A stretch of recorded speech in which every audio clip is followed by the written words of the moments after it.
And, I got to say, a lot of podcasters out there, a lot of content creators are using potatoes. They're like recording their interviews on Zoom, which, okay, it's free. But yeah, I mean, the quality of the content matters. Riverside seems like a huge upgrade, no?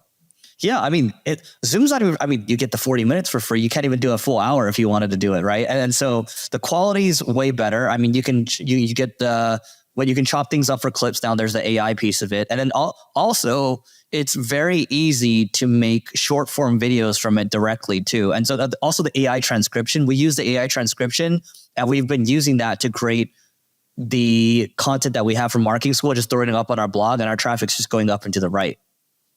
Yeah, I got to say, AI transcription technology and AI in general has completely blown my mind over the last 8 months. It's completely insane. How are you using AI in your company right now?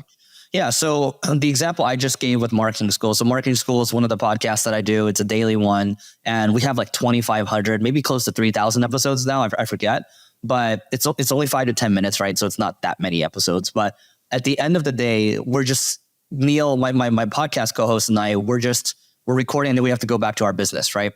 And historically, I've always thought about, man, if someone could just be writing the content, because we talk about trendy marketing topics, if someone could just make this into blog posts for every single episode that we do, then we'd be getting a lot more organic traffic. And now we've been doing that for maybe 2-3 months or so, and it's working really well. It's maybe 60 to 70% of the AI is doing the work. So what happens there, I'll give you the workflow for a second. We record the podcast, Riverside creates an AI transcription. We take that AI transcription and we throw it into like a ChatGPT, for example, and we say, ChatGPT, convert the following into a blog post with nice headers, right? It'll make it into a blog post. We'll then take that blog post and put it into a AI detector, right? Like a duplicate content detector. We use Hugging Face. When we throw it in there, 95, 96% real. Okay, cool. Human editor comes in for the last, 20% of it. They find the right facts. They fact check. They add in statistics, pictures, videos, and all that. And boom, we have all these posts now. There's no way you can even tell that it's written by an AI.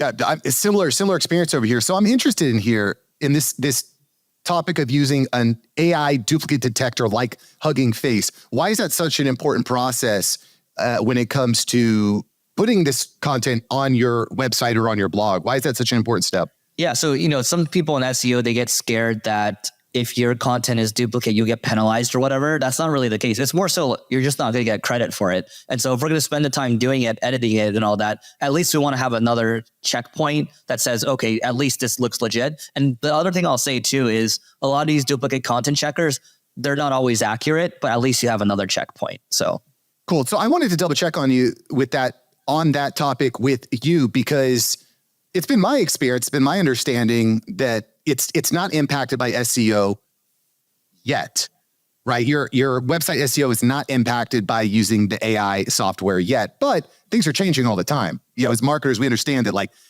we live and die by the algorithms. Things change all the time. So if Google decided to start impacting it, you could you go from the very top of Google to the very bottom of Google overnight. That's no bueno. Yeah, and so Google actually said this, maybe they changed their stance a year ago. They're like, oh, you can't just do AI content. And now it's more so around, hey, as long as it helps human beings, you're good. And, obviously you can't publish 10,000 pages in a day. But at the end of the day, Mark, would you care if your house is built by robots or humans? Whatever does it better. I don't care. Yeah, it's all good. Exactly, right? You and I wouldn't care, right? And probably a robot, we know our calculator does math better than us, right? And so robots are going to be better at specialized things. And so that's one instance of us using it. So I'm not too concerned about it, to answer your question directly. And then another instance of us using AI would be this concept of programmatic SEO. Have you heard of this at all? This is a new one, which is why listen, you're hearing it here first, programmatic SEO. Give it to me, baby. Yeah, so when I used to work at a company, let's call this 12, 13 years ago. So I was working in a large publishing company. We created a bunch of content every day, right? And I would tell our developers, so I was an SEO there, and I would say, hey, we need to create these templates of pages and make these pages at scale. And so an example of this might be, if you go to Expedia.com, it's fun things to do in Rome, best things to eat in Rome. And you have all these permutations on these travel websites, right? Like TripAdvisor.com too. And you create millions of pages that have these permutations. You're bound to get a ton of traffic, right?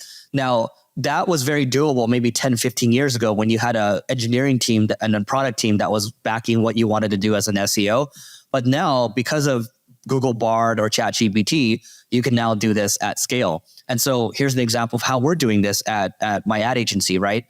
For example, we want to create agency pages based on the category. So it could be like e-commerce or SaaS, for example, or Los Angeles marketing agency or something like that.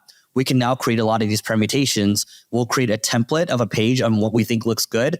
And then we'll have the AI help assist with writing unique content, explaining what this page does. We'll put in testimonials. We'll cross-link to other things.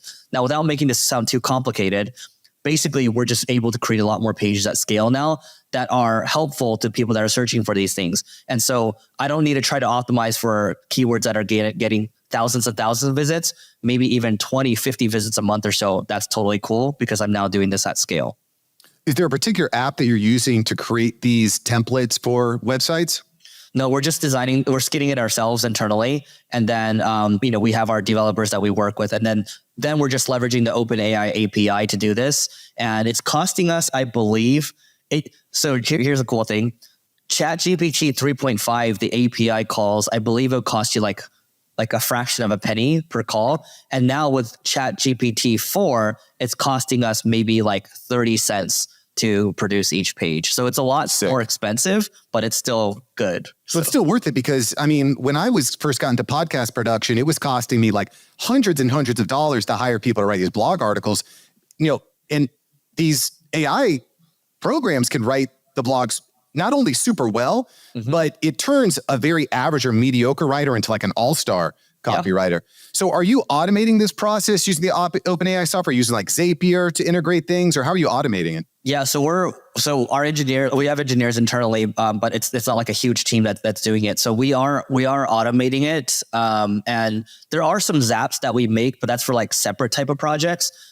This is basically what we do here is we'll create the topical map. So we'll do a bunch of keyword research, and then our team will go in and they'll approve the keywords that make sense, and then from there we'll run it through kind of the machine that we have. And that's what it's set up like right now. And we have what we want to do in maybe the near future, next couple months or so, is to give this machine away for free because selfishly that generates more leads for the ad agency. Yeah. And so this is the thing that I've been preaching a lot on the After Hours Entrepreneur Show. Every single industry is going to be disrupted. If you're still doing it the same way that you were doing it 5 years ago, you're probably already dead. You just don't know it. Thanks for watching Mark Savant Media. Here we're going to help you create better content in less time and turn that attention into income. If you love this video, you're going to love these videos here. Click the one. Me and my team specially selected this just for you. Click the link. Check out the video. I'll catch you here next time on Mark Savant Media. Peace.